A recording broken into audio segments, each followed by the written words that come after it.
जब दुनिया सोना खोदने निकले तो खुद सोना न खोदें, बल्कि सोना खोदने के औजार बेचें। आप इस तस्वीर को देखकर सोचेंगे कि बस इसे ही गुलामी कहते हैं, पर आज भी एक नई गुलामी मौजूद है, जिसे मॉडर्न डे स्लेवरी या स्क्रिप्टेड लाइफ कहा जा रहा है। कितने ही लोग दिन प्रतिदिन एक ऐसी जिंदगी जी रहे हैं जहां से बाहर निकलना उनके लिए नामुमकिन सा लगता है। स्क्रिप्टेड लाइफ उस तमाशे जैसा है जो आपको कभी बाहरी दुनिया को पहचानने ही नहीं देता।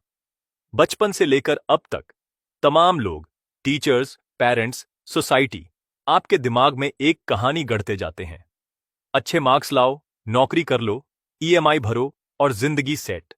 लेकिन क्या वाकई ये जिंदगी है या एक रटे रटाए स्क्रिप्ट का हिस्सा? इस सवाल पर कोई ध्यान नहीं देता, क्योंकि हमारे चारों तरफ वही हाइपर रियलिटी फैली हुई है, एक कृत्रिम छवि जो असलियत से बहुत दूर है। स्कूलों में हमें क्रिटिकल थिंकिंग से दूर रखा जाता है ताकि हम आसानी से भरोसा कर लें। कंपनियां बेइंतहा विज्ञापनों पर खर्च करती हैं ताकि हम खरीदते ही रहें, और मीडिया हर पल हमारा ध्यान खींचना चाहता है ताकि हमारी असली सोच न पनप पाए। अब सोचिए, हमें हफ्ते में सिर्फ 2 दिन छुट्टी दिया जाता है, जिसे हम जिंदगी भर शनिवार इतवार मानकर जश्न में गुजार दें, मानो हर रोज जीने का हक सिर्फ उसी वीकेंड को है। असल में ये एक चाल है, आपको model, mediocre, obedient, dependent, entertained, lifeless बनाकर रखने की। लेकिन अगर आप इस फर्जी स्क्रिप्ट से आजाद होना चाहते हैं, अगर आप हर दिन अपनी शर्तों पर जीना चाहते हैं, तो इस वीडियो को अंत तक देखिए, क्योंकि हम एमजी डेमार्को की अनस्क्रिप्टेड से ऐसे 4 प्रिंसिपल्स लाने वाले हैं जो आपको नौकरी की बैसाखी से उठाकर असली आजादी की राह दिखाएंगे। First principle, become a producer, not a consumer.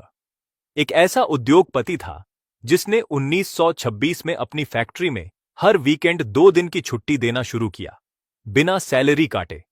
जब उससे पूछा गया कि वो ऐसा क्यों कर रहा है, उसने कहा, लोग न सिर्फ चीजें बनाते हैं बल्कि खुद भी खरीदते हैं। छुट्टी मिलेगी तो ज्यादा घूमेंगे, ज्यादा खर्च करेंगे, फैक्ट्री में हमारा उत्पादन भी ज्यादा बिकेगा। इस तरह पूरा सिस्टम इन कंज्यूमर्स को हमेशा नए सामान की चाहत में लगाए रखता है, ताकि वे दिन रात मेहनत करके आखिर में अपनी कमाई फिर किसी और के हाथों सौंप दें। यहां एमजे डेमार्को बोलते हैं कि इससे छुटकारा पाने के लिए आपको पैसे का पीछा करने की जगह पैसा कमाने वाले मॉडल में घुसना होगा, यानी उत्पादक बनना होगा, न कि हमेशा खरीदार। अगर आप एक महंगा स्मार्टफोन लेने के लिए महीने भर की सैलरी झोंक देते हैं, तो समझिए आप उस पूरे महीने सिर्फ उस कंपनी के लिए काम कर रहे थे, अपने लिए नहीं। इस चक्कर से निकलने का एक तरीका है, चीजों को कंज्यूम करने के बजाय सोचिए, मैं क्या क्रिएट कर सकता हूं। जिस पल आप खुद कुछ बनाने या बेचने लगते हैं, आप ध्यान से देखने लगते हैं कि फैक्ट्री कैसे चलती है, पैकेजिंग कैसे असर करती है, मार्केटिंग से कैसे इंपैक्ट बनता है। In a gold rush, don't dig for gold, sell the shovels. ये कहावत बिल्कुल सच है। लॉ ऑफ अफेक्शन यही कहता है कि जितने ज्यादा लोगों पर आपका पॉजिटिव इंपैक्ट होगा, उतनी ही आपकी इनकम बढ़ेगी, चाहे आप सस्ता प्रोडक्ट लाखों लोगों को बेचें या महंगा प्रोडक्ट कुछ गिने चुने अमीर कस्टमर्स को। इसलिए उत्पादक बनने पर फोकस कीजिए, लोगों की मुश्किलों को पहचानिए और उन्हें हल कीजिए। बस इसी सोच से आप अपना बिजनेस या प्रोडक्ट आइडिया पैदा कर सकते हैं। Second principle, don't chase events, follow the process. लोग अक्सर किसी स्टार एथलीट को या बड़े बिजनेस को देखकर सोचते हैं, ये तो एक दिन में ही चमक गए। लेकिन अनस्क्रिप्टेड सोच बताती है कि हर सफलता के पीछे एक लंबी प्रोसेस छिपी होती है। फेमस एक्टर या टॉप लेवल स्पोर्ट्स पर्सन हम जो देखते हैं, वो सिर्फ इवेंट है जहां वे लाइमलाइट में होते हैं, पर महीनों या सालों तक की कड़ी मेहनत और पसीना पब्लिक को नजर नहीं आता। एक्शन फेकिंग से सावधान रहें, यानी वो दिखावटी काम जिनसे रिजल्ट पर कुछ असर नहीं पड़ता। जैसे नया बिजनेस आइडिया आते ही सबसे पहले विजिटिंग कार्ड डिजाइन करा लेना, पर असल प्रोडक्ट पर मेहनत न करना।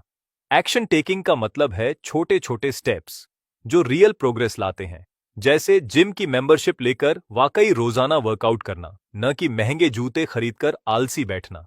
अगर आप हर रोज बस फाइनल इवेंट के सपने देखते रहेंगे, तो बिना प्रोसेस से गुजरे वो ख्वाब कभी हकीकत नहीं बन पाएगा।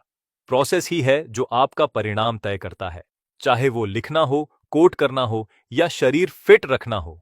हम सोचते हैं कल से मैं फिट हो जाऊंगा, लेकिन अगर आप आज ही अनहेल्दी स्नैक्स अपनी टोकरी में भर रहे हैं तो कल के फिटनेस रिजल्ट को खुद ही धोखा दे रहे हैं। Third principal, build a brand, not just a company. कई लोग सोचते हैं कि बस एक रजिस्ट्रेशन करा लो, लोगो डिजाइन करा लो और कंपनी बन गई। पर एमजे डेमार्को के मुताबिक ब्रांड बनाना कहीं ज्यादा अहम है, क्योंकि ब्रांड के साथ लोग इमोशनली जुड़ते हैं, मात्र एक नाम या लोगो के साथ नहीं। कस्टमर ये नहीं पूछता कि आपने एमबीए किया है या आपके पास कितनी डिग्रियां हैं, वो देखता है कि आपका प्रोडक्ट या सर्विस उसकी जिंदगी में क्या वैल्यू जोड़ रही है। ब्रांड का मतलब यह भी है कि आप केवल सबके लिए सब कुछ नहीं बेचते, आप स्पेसिफिक लोगों के लिए एक विशेष अनुभव क्रिएट करते हैं। फेरारी कभी टीवी पर ऐड क्यों नहीं चलाता? क्योंकि उसके टारगेट कस्टमर टीवी के सामने बैठे ही नहीं मिलते। ब्रांड किसी लोगो या वेबसाइट से नहीं बनता, बल्कि आपकी एक्शन और रिपुटेशन से बनता है। लोगों को मालूम हो जाए कि यहां से खरीदूंगा तो मुझे बेहतर मिलेगा। अगर आप सच में बड़ी सक्सेस चाहते हैं तो बस कंपनी खोलने से आगे बढ़ें। अपनी क्वालिटी, वैल्यू और ईमानदार सर्विस से लोगों का भरोसा जीतकर ब्रांड बनाइए। हम सोचते हैं लोगो डिजाइन कूल हो तो कंपनी हिट हो जाएगी, पर असली सवाल यह है, आपके कस्टमर को फर्क क्यों पड़े? कस्टमर को आपकी पहचान से ज्यादा अपनी जरूरत से मतलब है। Fourth principle, graduation is not the end of education. कई लोग ग्रेजुएशन के बाद पढ़ना बंद कर देते हैं। उन्हें लगता है कि ग्रेजुएशन का मतलब शिक्षा का अंत है, पर यह सच नहीं है। असलियत में आपकी असली जिंदगी ग्रेजुएशन के बाद शुरू होती है। अब सवाल यह है कि अब तक जो कुछ आपने सीखा है उसे आप कैसे उपयोग में लाएंगे। आपको ग्रेजुएशन के बाद भी सीखना जारी रखना चाहिए। आज इंटरनेट पर आपके सीखने के लिए हर तरह की जानकारी मौजूद है। आपको बस यह तय करना है कि आपको किस समस्या का समाधान चाहिए और फिर उस पर स्टेप बाय स्टेप फोकस करना है। बहुत से लोग पढ़ना शुरू करना तो चाहते हैं, लेकिन उनके मन में यह सवाल रहता है कि कौन सी किताब पढ़ें। इसका जवाब यह है कि आपको वही किताब पढ़नी चाहिए जो इस समय आपकी सबसे बड़ी समस्या का समाधान करे। मतलब, अगर आपके पास बिल्कुल पैसे नहीं हैं, तो इन्वेस्टिंग से जुड़ी किताबें अभी आपके लिए बेकार होंगी। इसकी जगह ऐसे विषयों पर पढ़ें जिनसे आप कोई नई स्किल सीखकर अपनी कमाई बढ़ा सकें। अगर आप अभी स्टूडेंट हैं, तो पहले सेल्फ डिसिप्लिन और हैबिट बिल्डिंग पर ध्यान दें। इन्वेस्टिंग बाद की बात है। आपने एमजे डेमार्को की किताब अनस्क्रिप्टेड से 4 दमदार प्रिंसिपल्स सीखे। पहले, कंज्यूमरिज्म से निकलने के लिए आपको प्रोड्यूसर बनना होगा, क्योंकि दुनिया खिलाड़ियों को जानती है, दर्शकों को नहीं। सेकंड, किसी स्तर को सीधे पाने की बजाय वहां तक पहुंचने के लिए जिन प्रक्रियाओं की जरूरत है उन पर ध्यान दें। थर्ड, अपने प्रोडक्ट या सर्विस के लिए सिर्फ कंपनी मत बनाइए, बल्कि एक ब्रांड तैयार कीजिए।